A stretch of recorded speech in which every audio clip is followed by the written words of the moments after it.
జగన్నాథుడైన నారాయణునకు జగద్గురువైన శంకరులకు కుర్తాళ సిద్ధేశ్వరీపీఠ వ్యవస్థాపకులైన మౌనస్వామికి అంజలి ఘటిస్తున్నాను.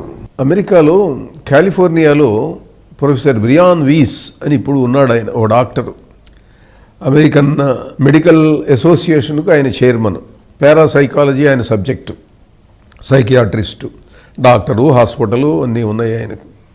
ఆయన దగ్గరికి ఒకరోజు క్యాథరిన్ అని ఒక అమ్మాయి వచ్చింది. అమ్మాయి వచ్చి, డాక్టర్ గారు నేను డిప్రెషన్లోకి వెళ్తున్నానండి, చాలా బాధ కలుగుతున్నది, మానసికంగా చాలా వేదన చెందుతున్నాను, నన్ను ట్రీట్ చేసి నాకు సరి అయినటువంటి మందులు అవి ఇచ్చి నా మనస్థితి బాగుపడేటట్లు చెయ్యండి అని అడిగింది క్యాథరిన్. సరే, ఆయన కూర్చోబెట్టాడు, ఓపికగా ఆమెను ప్రశ్నలు అడిగాడు. అమ్మా, నీకు ఏదన్నా బాధ కలిగిందా? ఎవరన్నా నిన్నేమన్నా ఇన్సల్ట్ చేశారా, అవమానించారా, నీకు ఏదైనా కష్టం కలిగిందా అంటే, నాకేం కలగలేదండి, ఏదో ఉద్యోగం చేసుకుంటున్నాను, బాగానే ఉన్నాను, కానీ ఎందుకో ఉన్నట్టుండి డిప్రెషన్ వస్తుందండి. ఇవాళ మనకు ఆంధ్రదేశంలో డిప్రెషన్ అనేది చాలా కామన్ వర్డ్ అయిపోయింది. పిల్లవాడికి మెడికల్ సీట్ రాకపోతే తల్లిదండ్రులకు డిప్రెషను, పిల్లవాడికి డిప్రెషను, వాడికి టెన్షను, వీళ్లకు టెన్షను, గోడలు దూకేవాళ్ళు, ఆత్మహత్యలు చేసుకునేటువంటి వాళ్ళు ఈ కాలేజెస్లో, రెసిడెన్షియల్ కాలేజెస్లో ఎక్కువైపోతున్నారు. వాడి శక్తిని మించి చదివించాలని తల్లిదండ్రుల కోరిక, వాడికి కోరిక, వాడి వల్ల కాదు, కాకపోయేటప్పటికి చుట్టూ ఉన్నటువంటి వాళ్ళు, ఆ వాతావరణం, దాంతో డిప్రెషను. అది ఏమి కారణం లేకుండా ఎందుకు వస్తున్నదమ్మా ఇట్లా, అది తెలిస్తే మీ దగ్గరికి ఎందుకు వస్తానండి అన్నది. సరే అన్నాడు, కూర్చోబెట్టాడు. He's a good hypnotist. ఆమెను హిప్నటైజ్ చేశాడు. హిప్నటైజ్ చేసి, Catherine, what is your age now? 25. Go to 24. Yes, I'm now 24. ఈ సంవత్సరంలో మొత్తం మీద ఎప్పుడన్నా ఏదన్నా నీకు ఇబ్బంది కలిగిందా? ఏదైనా ఎవరైనా ఇబ్బంది పెట్టడము, ఇట్లా ఏదైనా దెబ్బలు తగిలినాయా, అనుకోకుండా ఏదైనా జరిగిందా? ఏం లేదండి. గో టు 23, 22, 21, 20 అట్లా he was sending her back. పంపిస్తున్నాడు. ఎన్ని సంవత్సరాలు వెనక్కు పంపిస్తూ ఉన్నా ఒక్కో సంవత్సరం చెప్పటం, కొంచెం గ్యాప్ ఇవ్వటం, ఆలోచించుకొని చెప్పమ్మా, గుర్తు తెచ్చుకొని చెప్పు.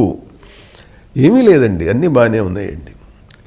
చివరి చిన్న వయస్సు దాకా 5 ఏళ్ళు, 4 ఏళ్ళు, 3 ఏళ్ళు, 2 ఏళ్ళు, సంవత్సరం ఏమీ లేదండి. Go into the mother's womb.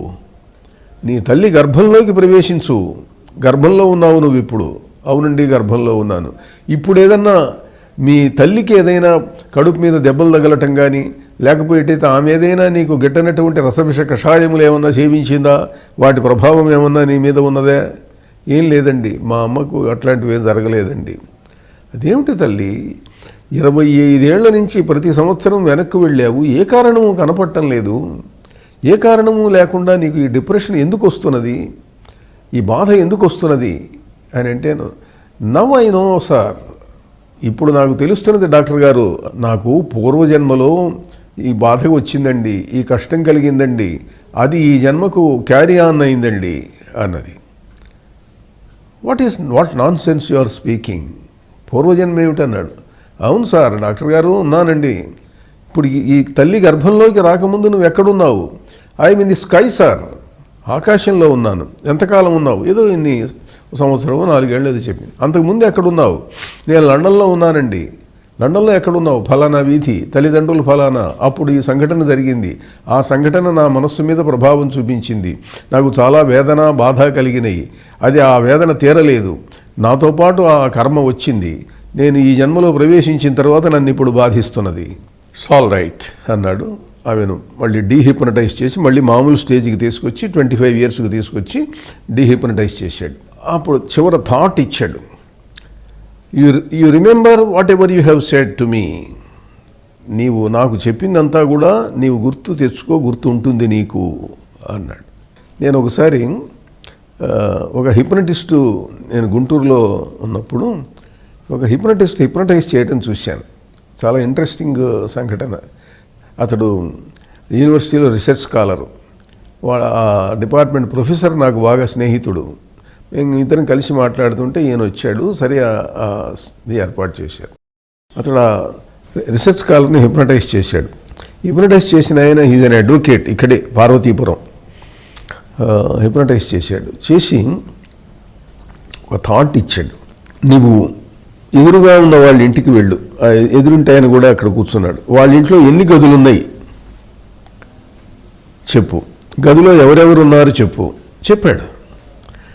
నన్ను అడిగారు, ఏమండి ఇన్ని గదులు, రాత్రి ఏదో 9వ 10వ అయింది. నిజమేనండి, ఇతడు చెప్పింది చాలా ఆశ్చర్యంగా ఉంది, మా ఇంటికి ఇప్పుడు ఇతడు రాలేదు చెప్పాడు. చెప్పిన తర్వాత నువ్వు విశాఖపట్నం రైల్వే స్టేషన్కి వెళ్ళు, అక్కడ రైలు దిగు, వెళ్ళు, అక్కడ ఏమేమి ఉన్నాయి చెప్పు, ఎన్ని రైళ్ళు ఉన్నాయి, ఎట్లా ఉన్నాయి, ఏవో అన్నీ చెప్పాడు. ఊళ్ళోకి వెళ్ళు, ఫలానా చోట్లు చూడు, అక్కడ విశేషాలు చెప్పాడు. చెప్పిన తర్వాత ఇంకో ప్రశ్న వేశాడు. నాకు 3 రోజుల తర్వాత కోర్టులో ఒక విచారణ ఉన్నది, ఒక కేసు విచారణ. As an advocate I'm going to appear for that suit. నేను గెలుస్తానా గెలవనా పూట ఫైనల్ జడ్జిమెంట్ చెప్తాడు. అంటే మీరు గెలవరు, మీరు ఓడిపోతారు అన్నాడు. నేను వాయిదా తీసుకుంటానన్నాడు. అవన్నీ నాకు తెలియదు, మీరు గెలవరు, జడ్జి మాత్రం మీకు వ్యతిరేకంగా తీర్పు చెబుతున్నట్టుగా నాకు అనిపిస్తున్నది. Go in to the future అంటే ఫ్యూచర్లోకి కూడా వెళ్ళి చెప్పగలుగుతున్నాడు. ఇవాళ ఉండి రేపటిలోకి వెళ్ళు, ఎల్లుండిలోకి వెళ్ళు, 2 రోజుల తర్వాత ఏం జరుగుతున్నది అంటే చెప్పగలుగుతున్నాడు హిప్నాటిజంలో. చాలా ఆశ్చర్యం కలిగింది. అతడు ఆ తర్వాత అక్కడికి వెళ్ళిన తర్వాత జరిగింది మళ్ళీ ఫోన్ చేసి చెప్పాడు. ఎంతో ప్రయత్నించాడు వాయిదా తీసుకోవటానికి, ఇవ్వాల, it was over. So the future also is destined. ఇట్లా ఇతడు ఆ తర్వాత ఆ అమ్మాయిని మళ్ళీ అప్పుడప్పుడు హిప్నటైజ్ చేశాడు. ఆమె 7 జన్మల వెనక్కి వరకు వెళ్ళగలిగింది. హిందూ దేశంలో చెబుతున్నటువంటి పూర్వజన్మ పునర్జన్మ సిద్ధాంతం కరెక్టే అన్నమాట అన్న నిశ్చయానికి వచ్చాడు అతడు.